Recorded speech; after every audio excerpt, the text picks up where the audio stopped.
Hello out there and welcome to Public Conscience. This is the anti-corruption program produced by the Progressive Impact Organization for Community Development, PRIMORG. PRIMORG is a civil society with a mandate to promote good governance, participation, and accountability in Nigeria. I am Adaobi Obiabumo with Chidozie Obunaya. Welcome to the program. On Public Conscience on Radio, we seek to evolve a corruption-free society through the amplification of corruption stories reported by our partner media organizations and drawing government and citizens' attention for democratic actions against it. This program is supported by the MacArthur Foundation. And on today's episode, the subject for discussion concerns every Nigerian. Be so braced up, because you will hear how exam bodies and officials run special centers to corruptly compromise examination procedures. So you need to get ready to join us through phone and text messages. The WhatsApp number to send your message is 0902-265-6167. And remember that this number is for messages only. The number for call will be given out in a short while. Like I said earlier, on today's program, we will be looking at how NECO officials collude to undermine their own examinations. Officials of National Examination Council, NECO, external examiners, school proprietors, and officials of the Ministry of Education were all indicted by Signature TV's investigation exposing how these stakeholders in the education sector collude to perpetrate different forms of corrupt acts in NECO organized examinations. I'm sure you're wondering, NECO? Yes, you heard us right. NECO examinations. According to the report, NECO officials and their co-travelers conspired to post candidates to special centers, negotiate fees to allow non-candidates sit exams for absentee candidates, and make money for themselves, while the rot in the education sector flourishes. Not forgetting officials from the Ministry of Education who allegedly sanctioned that examinations be held at unwholesome and dilapidated buildings, encouraging examination malpractice. More worrisome is the proliferation of these centers called miracle centers. Most streets across Nigeria are today littered with their banners and posters luring students with inscriptions assuring them of credit, while concerned authorities watch on. And for better understanding of these corruption reports, we have in the studio Chief Operating Officer at Signature TV, Chief Mwabeze Njoko. Welcome to the program. Thank you very much. And we also, via the phone line, we will be speaking with Chairman of the Board of Directors, Kingsville Schools, Engineer Olusegun Okebiorun. He will join us via phone as we progress on the race. Hello, good morning, sir. Good morning. Could you, you got your reporters to enroll for the exams. Where was this special center and who were the officials involved? Well, let's not hit the special center first. Let us progress this conversation from where the story began. First, we looked for a coaching center. Some of these centers that advertise, make 6 credits, make 5 credits in one sitting. That was where the story started. We got our reporter to enroll in one of those coaching centers in Abuja. And we had told them that we wanted good coaching to enable our reporter get his 5 credits in one sitting. Now, in the course of the conversation, we were made an offer from nowhere. Those running the coaching center said, look, you could make your 5 credits without even going to sit the examination. That was the big shocker. But our reporter said, look, yes, we want to sit the examination. Now, not sitting the examination had its fee. Sitting the examination and being sure that you make your 5 credits also had its fee. So first, we were told to register for NECO. And they brought the forms and all, took our biodata, photographs and what have you, and we paid 33,000 naira. Because you insisted you wanted to sit for the examination. Yes. Then the second stage of it was, okay, since you want to sit the examination, we could allow you to sit some while we arrange for you to get the results, no matter who sees them for you.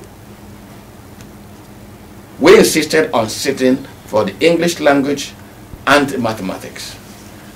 And the essence of that was for us to know in fact how this thing happens. So the coaching center then linked us to the Miracle Center in Kaduna State. From coaching center, to Miracle Center. To Miracle Center.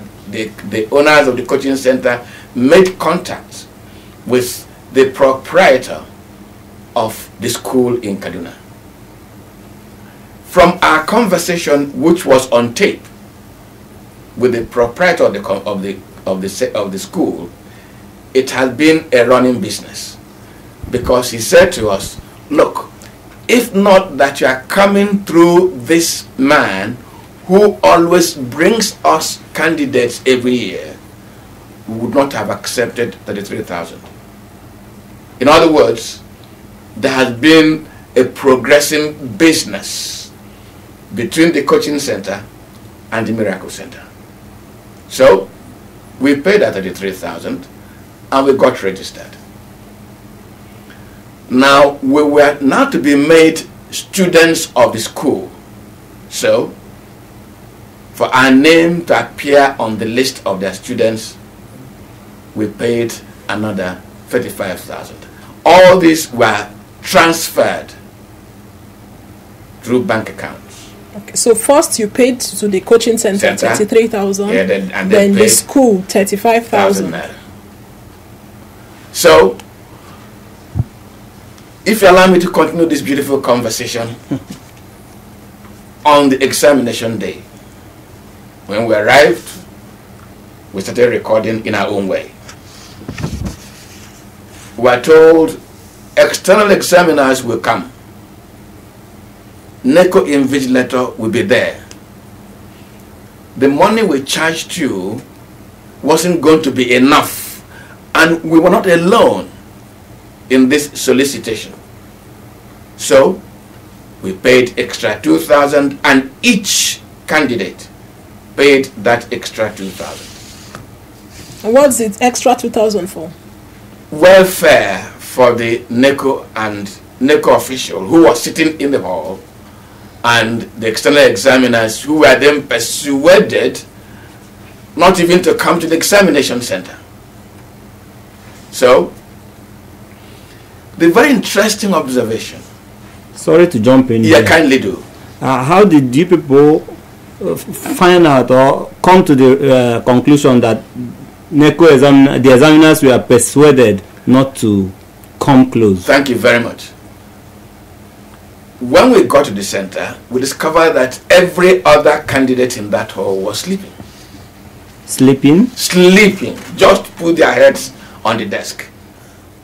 We also joined them and put our head on the desk. Why? Because there was no examination to take place. You still know how we got persuaded. So 1 hour after, the proprietor of the school comes in, and the NECO examiner who was sitting there told her that the external examiners were on their way, but that they were insisting on collecting 120,000 naira if they were to go. We have this on tape. The proprietor of the school, yes, 120,000 naira. What is it for? To get the external examiners not to come to the Miracle Center at all. Okay. There was communication. Initially, you paid 2,000 naira. Yeah, 2,000. You called it welfare. Candidate. Welfare for the external examiner. Yes. So aside from the 2,000, yes, from each student. Each student. They still demanded for 120,000. No, now it was now that 2,000 collected that was okay, made up that 120. But here is the business. The proprietor said the money was not up to 120,000, and therefore the NECO official should persuade the external examiners to please accept 50,000. So the negotiation ended, the proprietor paying just about 70,000. So the external examiners did not come to the hall at all. The only person sitting in that hall was therefore that NECO examiner who was sitting there, a lady.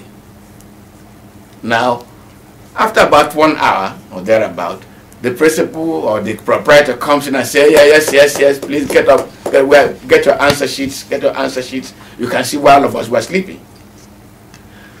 From nowhere, the answers to the questions had been sent into her phone. Who sent the answers? We do not know. There must have been somebody somewhere who was answering the questions somewhere and sent those answers into her phone.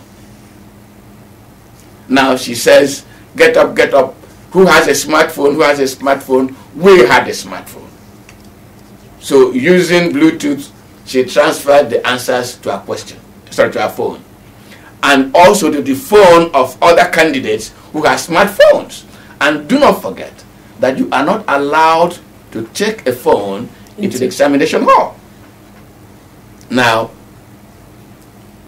we began to write the answers that have been sent into our phones. Meanwhile, some candidates could not even copy the answers from the phone of other candidates onto the answer sheet. So, a benevolent teacher comes and begins to read out the answers to the questions. Question number 1, this. Question number 2, that. Question number 3, this. Even at this point, some candidates could not follow her speed. So, another teacher with a baby strapped on her back goes to the blackboard and begins to write out the question numbers and their answers for the candidates to copy. Okay. Before we continue, let's quickly speak with Engineer Olusegun Okebiorun. Good morning, sir. Good morning. How are you? Fine, thank you. You are the chairman of Board of Directors, Kingsview Schools. How would you react to the proliferation of these numerous unchecked special centers where examination malpractice is nurtured? Well, this center that you are talking about is a reflection of the society we are in. A lot of evils are there in the society, and in the education sector, that is one of them.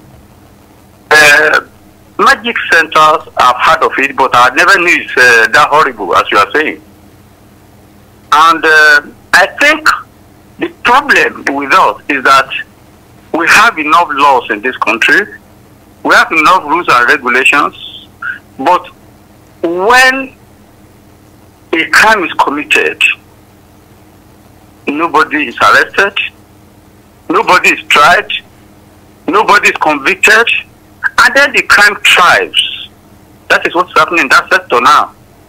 If for any reason an institution commits such an heinous crime in the society, I think they should just end their lives behind bars. They should end their lives behind bars. But if you find out at the end of the day,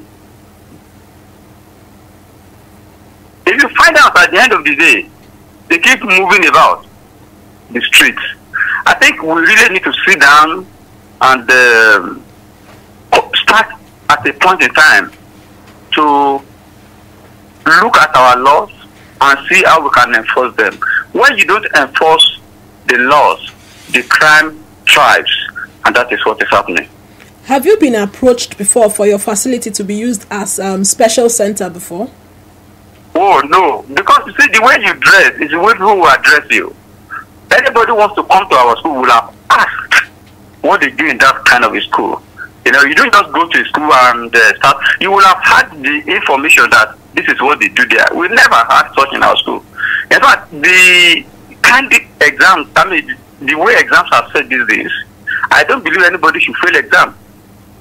They are WAEC exam or NECO exam, because those questions are really straightforward and simple. And then the marking is so convenient for them to pass. You know, I was an examiner before, and I knew how easy it would have been for anybody to pass the exam. It's even easier today. But unfortunately enough, some of these students are very, very lazy.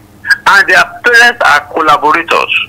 They keep walking up and down the schools, one school and the other, for their children.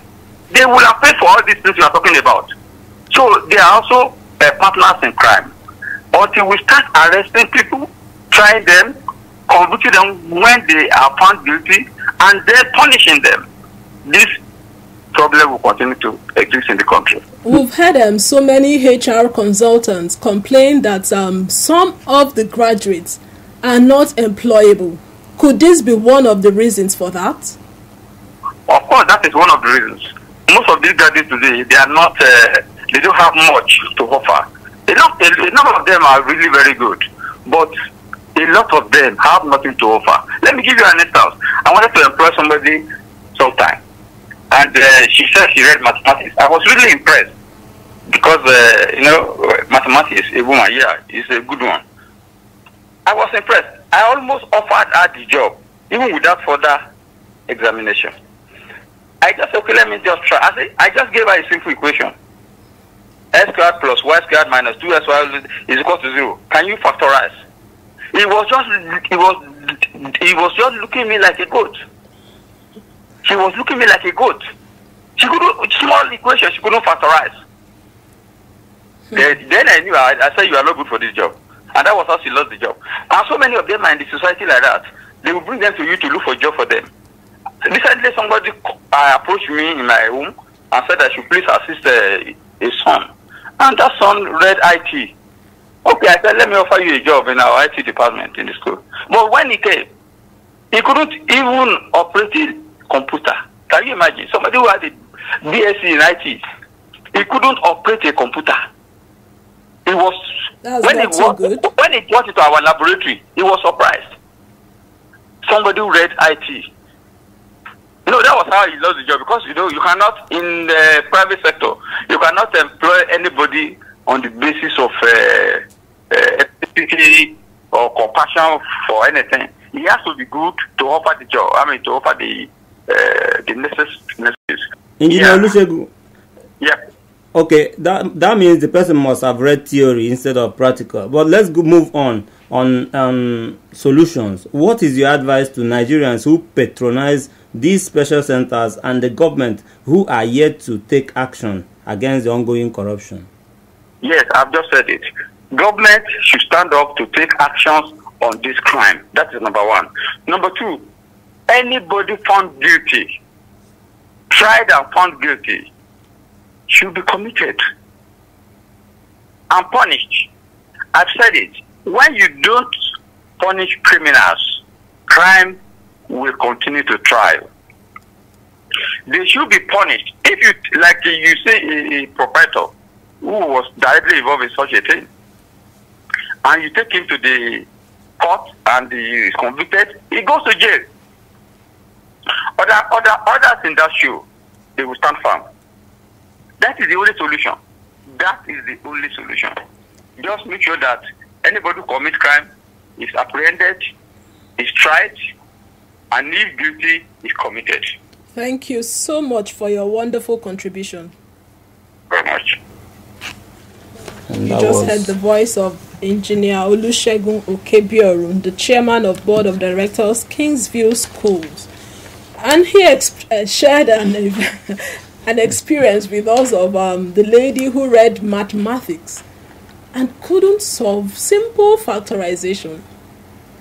Adobe, let me tell you straight away that our country has a challenge, a very big challenge. Engineer Shegu has said anybody who's caught in this corruption problem we're facing should be arrested, should be found guilty, should be behind bars. But let me also tell you our own experience in the course of doing this story. That will tell you the challenge we have in arresting those culpable. Those culpable. After we gathered all our information before we went on air, we wrote the Honorable Minister of Education, putting together everything that we discovered in the course of investigating this story. By the way, it took us 8 months to do this story, to do this one story. 8 months. 8 months. 8 months. We wrote an official letter to the Minister of Education. And here was how the letter we wrote progressed. Acknowledged in the Minister's registry, the Minister's office minuted it to the Permanent Secretary, the Permanent Secretary's office minuted it to the Head of Procurement, the Head of Procurement minuted it to the Director of Press, who put it away. Who put it away? Who put it away? Are you aware if the letter got to the minister? I have it. I have a copy. Unknown to them, I had somebody in their ministry following my letter and giving me photocopies. Now, I sent the reporter back to the office of the Director of Press and said, please, what's happening to our request for a conversation with the minister in respect of this story?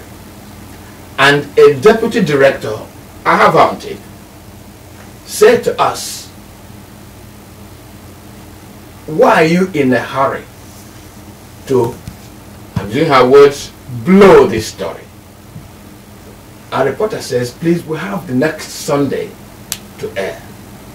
And the woman says, if you like, go and blow it now. After that, nothing will happen. Such impunity. Now, if somebody whose responsibility is to determine the quality of our education, who superintends over the rightness or wrongness of proceedings in the education sector, tells you that the infraction you discovered and you are making available to them as a responsible citizen, that it does not matter after a few days you've forgotten. How will the same system arrest, prosecute, and jail a person who is doing the wrong thing? That is the challenge. So those responsible are not responsible. Meanwhile, that same week, the Honorable Minister of Education was saying that Nigerian graduates are not even able to write letters. Now, here is the challenge, here is the problem causing what he was speaking about, and he was reluctant to face it head on. But are you aware if the letter got to him? Unless miracles happen in the ministry, because there is a minute from his office to the Permanent Secretary. There's a minute from the office of the Permanent Secretary to the Director of Procurement. There's a minute on the same letter from the Director of Procurement to the Director of Press, which is the entire system to get back to us. By the way, since we broke this story in 3 installments, the Ministry of Education has not felt that something has gone wrong, to which it must account to the Nigerian public, to say, look, this is the challenge we are facing, these are the actions we are taking.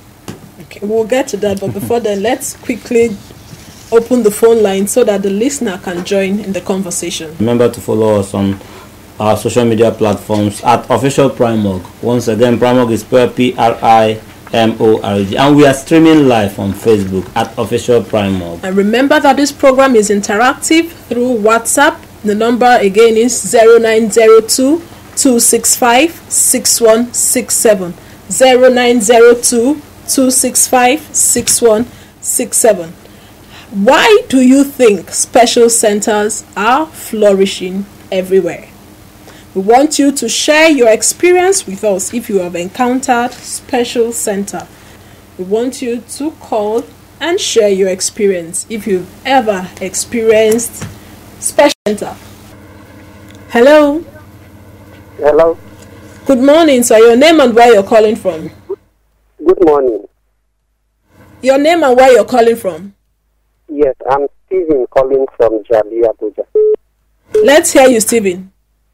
Yes, the problem we are having in our educational sector is that, yes, there are special centers that cannot fail exams. You see, when we talk about the special centers, in my place, they don't even call it special centers. It was like a miracle center. When you just register there as a student, you get it. I think when I was like stubborn to my colleague where we were writing exam, they said we should go there and register. I say no. Some of them that I know, I was even somehow educated more than them. When they are registered, they got their exam right, and me, I didn't get it because of I stay where they know that it's not a miracle center. So you can see where the challenges are. Thank you so much. So for you to pass your exams, you have to register with these miracle centers. Do we really need these special centers for the conduct of examination? And as a parent, do you patronize these special centers for your children? Please continue, sir. Now, the point I was making was that even those in charge... Sorry, I'll have to cut you short Yes. here. Hello. Hello, good morning. Good morning, sir. Your name and where you're calling from? My name is Jim. I'm calling from Jaiwan. Your name again? My name is I'm calling from Jaiwan. Let's hear you. Okay, I should say, am I a victim or I've experienced that? Yes, go ahead. When I was writing I wrote my first work in 2004. Because of the pressure, the system also makes students to rush for a special center, which is not good. As in, okay. What kind of pressure? For mathematics. Then I was in a place where there is a special center. Unknowing for me, I didn't know it's a special center. So what they do is that they call people that are paid to another room, while the other candidates are in the main hall, for them to a special room where they are giving as in special privileges, answers, and not the right. So then under pressure too, I wasn't good at math, and one way or the other, I find my way just being copying from people that are paid and not the right. I had my mathematics, but when I went to higher institution, I still suffer because of that deficiency. I didn't pass through the normal routine of learning the rudiments of mathematics. While in learning or any courses that relate to math, I start to be more expensive. Though I've graduated now, and at least I'm okay. But it's still one of the things when I remember that this is my mathematics on my own level. It's not by my own, what do you call it, personal effort. Then I want to cite an example of how the society Thank you so much. We want to give other people opportunity to call in. Thank you so much for sharing your experience with us. Like you said, the Ministry of Education is yet to take action. Adobe, did you listen to that young man? He tried honestly. He could not pass his papers. His colleagues went to the miracle centers and they passed. But hear me, the Ministry of Education, the Federal Ministry of Education, knows about these miracle centers. But did you reach out to NECO? I reached out to not just NECO, the registrar of NECO, and NECO went ahead and set up a 6-man investigative team. Which team came to me? I provided them the following. One, the name of the school, which is, I may say on air because you have viewed it on television, is Kings and Queens International College. What a wonderful name. And I described the school as not fit as a pig's pen. That was where this fraud was being perpetrated. Now, at the Ministry of Education, they said, oh, we know about miracle centers. Ministry of Education. Federal Ministry of Education, an official told me personally that they knew about miracle centers. And in other words, those supervising education know about these fraud centers. What are we to do? Then we contacted NECO. First, registrar called me. And I said to him that they should be grateful to my organization for exposing a challenge in their process of examination administration. And that we're taking the stories in 3 parts. They set up a 6-man investigative team that also came to Abuja, and I met with them.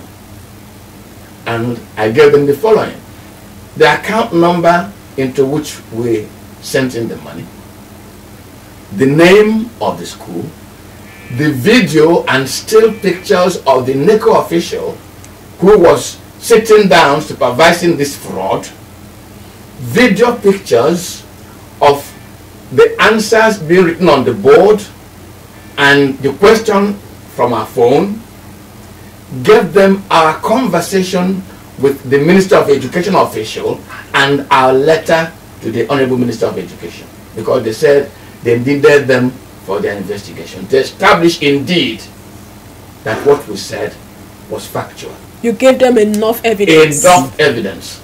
But since then, just as the Minister of Education official said, blow it now and nothing will happen. So the NECO officials have gone to bed. And I've told them in my last report that their own officials were complicit in this fraud. And they had pecuniary benefit from it. And I made contact with the Parents Teachers Association Kaduna branch, which association promised me that they were going to take up this matter because it affected their children. But you know what I got? Could you say that again? I made contact with the Parents Teachers Association Kaduna branch. That branch promised me that they were going to take up this matter with NECO because it affected the fortunes of their children. Does it mean that they are not aware? They pretended that they did not know until I brought it to their notice. Because sitting for the examination, you paid 33,000. Yes. And at a point, you were asked to pay 2,000 for external examiner. Yes. Who gave that child 2,000 for the external examiner, if not the parent? It must be parents. And I told you that the teacher who was writing the questions on the board slapped a baby on her back. Is she not a parent? The proprietor of the school is a woman. Is she not a parent? The teachers who were dictating the questions were mature men. Are they not parents? Whoever was writing out the answers from elsewhere, I do not know how old he is likely to be somebody's father or mother. Okay, just hold on. We need to get the listeners to join again. The numbers to call are 090 30,000 899, 080 998 770, and 0809 40,072. We want you to call in and share your experience with us. Why do you think these special centers are flourishing everywhere? And as a parent, why do you encourage this? That is, if you actually do. But for those who don't encourage this, we also want you to call in and contribute to the conversation. Chief Njoko. Yes. You've said things that even me, if you look very well, I'm dumbfounded here. I don't know what to say, but they are heartbreaking. So some citizens, from what you are saying and what you saw on the field, some citizens through their actions are aiding and abetting this exam malpractice. Before you take that, we have a message from someone, Olatokewa, who said, I also want to let you know that some primary schools too are involved. A woman in Guzape told me that the daughter registered for common entrance and the school did not register the student but promoted the students to secondary school. The whole primary school set of about 300 pupils. Can you imagine? They didn't sit for the exam, but they were all promoted. What is happening in this sector, the education sector? Just before you interject, my dear, there is this saying that if you want to destroy any society, destroy the educational system of that society. There seems to be a concerted interest, a concerted move to destroy Nigeria by destroying the education system. With all respect to our universities. The quality of the products of our universities today cannot solve our national problems. Meanwhile, universities are called citadels of learning. And learning is onto resolving social problems, society's problems, whether they are engineering, whether they are politics, whether they are religious or economic, but challenges that every society faces are supposed to be resolved by men of knowledge, products of our universities. Now, if these products are incapable of resolving our problems because they are ill-equipped, what because happens they are to the product society? of fraud, how can we move or develop as a country? Okay. Right, let's take this call. Hello. My name is Austin. I'm calling from Central Area. Let's hear you. What I will have to say in all those things is that is the reason why I have a different offices that manage all this. If on any registration center or children writing their exam, they're writing their exam, getting promoted and all those things. If you look at all this, the fault has to fall on Ministry of Education. Because yes, because they are the one in charge that monitor those offices, those schools, anything that has to do with education. I also know at the same time they cannot be everywhere. That is the reason why the other people contribution is part to help them, just as we are calling now. When they had hear information like this, all they need to do is to go into investigate those. Any school that did not have registration with Ministry of Education operating or that registered with Ministry of Education that is not doing the right, they have the right to retrieve to withdraw the certificate, the license they give to that center or to that school. They need to go into investigate. Anybody that is manipulating all those things, be the person who, when you use somebody as a scapegoat, I don't think the next person will try it. So I push all the blame to Ministry of Education. Thank you. Have a lovely day. Thank you so much for your valid contribution. Ministry of Education. Ministry of are in charge of these schools, both primary and secondary. The ball stops on their table, the minister's table. He ordinarily should be interested. For the fact that an organization like yours went out there to do this investigation, they should applaud you. Because from what the last caller said, they are not everywhere. They can't monitor. All right? In as much as I'm sure they have a team who, like the examiners, who go around schools to monitor their activities, especially examination. Once in a while, you get to see invigilators in schools, external invigilators, examiners, and all of that. But for the fact that some NECO officials are also part of this, it's worrisome. Hello. Hello. Good morning. Your name and where you're calling from? I'm very sorry. Stephen calling back again. Okay, 30 seconds. I wanted to say something. You see, the problem we are having in this issue, a caller said that they cannot be everywhere. They are everywhere. The problem we are having is this. Why will somebody put money first in his life? When money is first, then you can accept to do anything because of the money. So they are there. They want to collect money so that people will get the exams. It was because our principal doesn't want to collect money from students and give them the invigilators. That was why some of us failed our exam, and that is how they have been practicing it. Those are areas we call them.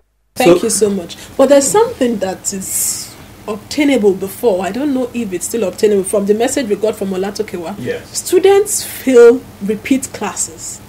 No, this day is not rampant. I don't know if that is obtainable anymore. That is the shame of Nigeria's education. And when you fail, then nobody laughs at you. Nobody. It's not as if you're not brilliant.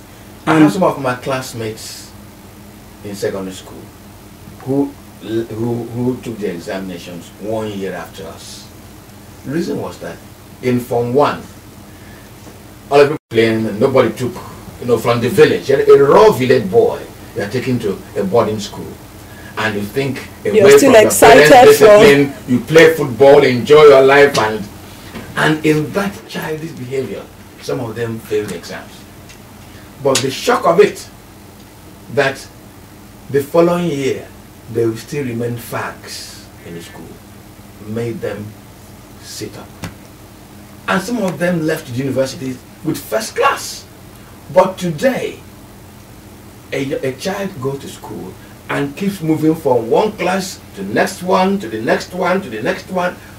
No assessment except that the child had just been, that's it.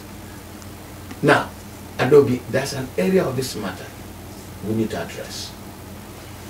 The State Ministry of Education is responsible for recommending a school to NECO as an examination center. The State Ministry of Education sends out external examiners as well to be sure that things are going as they ought to go. What is their role in this fraud? That is a challenge. And why I'm raising this matter is we may be talking about the Kaduna incident. At my age, I'm the President General of my clan, 5 towns. I look after the secondary school in my clan. I've had to cause a particular teacher to be moved out of the school because for about 6 or 7 years he was there. His job was procure examination papers anyhow. Get somewhere in his house, gets the students to contribute 88,000 to him. Every examination year, he can buy a car. In other words, Kaduna State is not alone in this matter. So let nobody say it is Kaduna State. It is a national challenge. And unless we treat it, Adobe, you are in the university. I can tell you that nobody taught you grammar in English in the university. Nobody taught you arithmetic or mathematics in the university. It is at the basic level, primary school and secondary school. And if we get it wrong at those levels, we are in a rounded mess. If the foundation is faulty. Now you have approached Ministry of Education and they are not forthcoming with answers. Is ICPC aware of this investigation? Thank you very much. As I said to you when you approached me on this story, I said, this is just the first part. We are moving to the second stage of the story. We are collaborating with sister organizations like yours. We are designing a conference to which we invite commissioners for education. We are moving ahead to ICPC and Human Rights Commission because, unknown to many people, exposing these children to fraud is abusing their right to decent education. So we're approaching that Human Rights Commission, we're approaching ICPC, but we want to escalate it as a national problem, to which we'll also invite the Honorable Minister of Education, just in case the mass media exposure hasn't gotten to him. We send him a special invitation. And we're also doing a documentary to put together the entire story so that we make it available to the public. He must get to hear it. If he has not heard it, he must hear it. Okay, you did mention Ministry of Kaduna State Ministry of Education. Did you reach out to them? No, we did not. No, we did not. But the Parents Teachers Association that we reached out to said that we are going to reach out to the Kaduna State Ministry of Education and NECO for 3 of us to meet and address this problem. I suspect, I don't have it as fact, that was how NECO first got wind of it and approached us. Okay, you mentioned that NECO set up a 6-man panel. Yes, they did. What's the outcome of that panel? You might as well ask me where the devil has gone to. but you indicted the citizen, saying that the woman that with the baby at her back is a citizen. Yes, she is. So definitely, people, the Parents Teachers Association you met in Kaduna, they are also citizens and might have their words in the school. So how sure are you that you won't go beyond meeting them to meet the state Ministry of Education, which will give you better results? Well, do not forget that as a journalist, I'm not a problem solver. As a journalist, I raise the issues. As a journalist, I raise the problems, so that those with whose taxpayers' money we pay. We pay the commissioner with taxpayers' money. We pay the minister with taxpayers' money. We pay other directors with taxpayers' money in order to solve problems like this. Now I have made the problem available, open to them, and say, please do your job for which you are being paid. Do you think that if the Ministry of Education work in collaboration with CSOs and volunteers to monitor these exams, that it would help to solve the problem? The first thing, if the Ministry of Education decides to do that, it is an admission by all of us that there's a challenge. And a challenge identified is half solved. If the ministry accepts to collaborate with civil society organizations like yours, like ours, like other interest groups like that, it then means they've admitted that's a national problem. And as citizens, whether individuals or organizations, together, we can address this problem.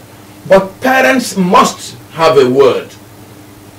A tendency for you to say you are putting your child under pressure. It's not right. What is pressure? A child should be disciplined. If he fails, he has failed. You encourage him to do better. He must not pass the exam. My principal in secondary school told me, even if you left this secondary school with a grade 3 and you left with knowledge, you are a better person than the person who made a grade 1 cheating.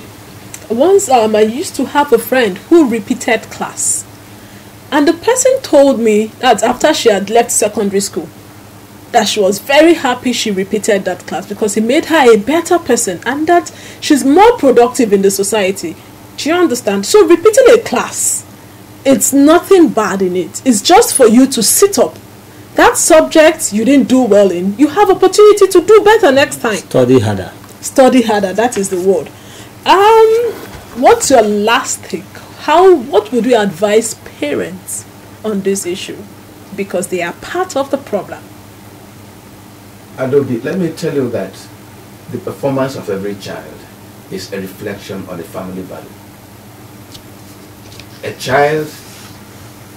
Parents who cheat, parents who cut corners, always lead their children astray. So this challenge, resolving it, must be resolved right from the family. You are a woman, with all due apology. Our mothers should stop pampering the kids and say, let me take you to a place that you can do quickly. Tom's son left university at the age of 18. Please, my daughter must leave university at the age of 18 and a half or 17 and a half. And they do all manner of things to get their children go through the system. For goodness sake, a child disciplined who succeeds is a better person than that child who was helped through with butter on both sides of his mouth. Thank you so much for that contribution. We must round up. Our time is almost up. To say, Adobe, it's been a shocking experience here, but we have to go. Please visit the news page of our website, news.primark.org. That is news.primark.org. For all the details of our reports and interview, visit our website, primark.org, to get all the information about Primark. And you can watch our videos on Primark TV, our YouTube channel. Want to encourage you to please subscribe to get reminders whenever we have a new post. We sincerely appreciate those who contributed via phone and text message. And also Chief Nwabueze Njoku, who is the Chief Operating Officer at Signature TV. Thank you so much for being here, sir. Thank you, Adobe. We also want to appreciate Engineer Olusegun Okebiorum, who is the Chairman of the Board of Directors, Kingsview Schools, who spoke to us via the phone. Public Conscience is supported by the John T. and Catherine D. MacArthur Foundation, committed to building a more just, vibrant, and peaceful world. Get more information about the foundation on its website, macfound.org. Do well to join us here next week for another episode of Public Conscience. And remember to follow us on our Twitter, Facebook, and Instagram at Official Primark. I am Chidozie Obunnaya. Remember that you can give us information or hints about corruption acts through our phone 0902 265 6167 or info@primorg.org. Like my guest said, if you want to destroy any society, you have to destroy the educational system. And I must quickly add that we have invited NECO to the program next week because we want them to react. They are in charge of this examination. They must tell us what is happening and what they must do to stop this act, because it has eaten deep into the fabric of our society and we cannot continue with this. I am Adaobi Obiabomo. Stay safe.